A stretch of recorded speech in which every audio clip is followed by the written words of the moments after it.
সিরাতুল মুস্তাকিম ফাউন্ডেশনে অংশগ্রহণ করার জন্য আমি দেখলাম যে হোয়াটসঅ্যাপের সাথে ফয়সাল সাহেবের সাথে আমার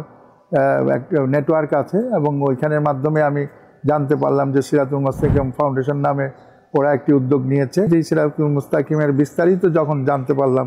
যে হালাল উপার্জনের মাধ্যমে যে আয়, সেই আয়টা যেন আমি সাদাকা জারিয়া বা জাকাতের জন্য যেই একটি ভালো প্রতিষ্ঠান আমি খুঁজছিলাম, সেই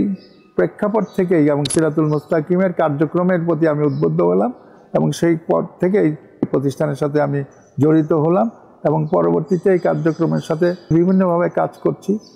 ডিসিশন মেকিংয়ে সিরাতুল মুস্তাকিমের সাদগায়ে জারিয়া, জাকাতের এবং অন্যান্য গরিব দুঃখী মানুষের দুঃখ কষ্ট লাঘবে, বন্যার ত্রাণ বিতরণের ক্ষেত্রে যে কার্যক্রমগুলি যে নেওয়া হয় তাদের সেই কার্যক্রমে কিন্তু আমি খুবই অনুপ্রাণিত হয়েছি এবং সেই কাজ থেকেই আমি কিন্তু এটার সাথে জড়িত আছি। এখন পর্যন্ত সেটাতে অ্যাক্টিভলি পার্টিসিপেট করছি বিভিন্ন কাজে। নতুন যারা এখানে আসতে চায় তাদেরকেও আমরা বলবো আমাদের কার্যক্রমগুলি দেখে,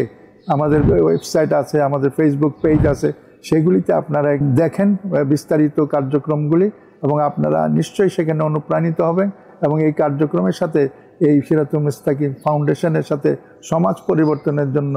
নিজের একটি সুন্দর পরিশীলিত মানুষ হিসাবে গড়ে ওঠার জন্য, রাসূলুল্লাহ সাল্লাল্লাহু আলাইহি ওয়াসাল্লামের সুন্নত মোতাবেক পরিচালিত হওয়ার জন্য যেই কাজগুলি আমাদের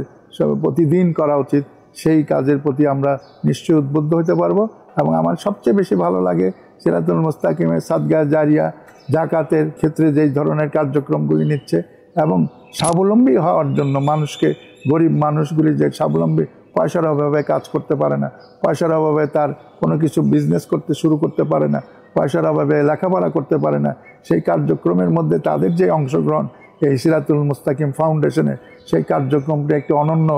উদাহরণ হয়ে থাকবে এবং এর সাথে আমি আগামীতে যতদিন জীবনে বেঁচে থাকি এর সাথে জড়িত থাকতে পারি, আমি এই আশা আল্লাহর কাছে চাই এবং আল্লাহ যেন আমাকে সেই তৌফিক দান করেন।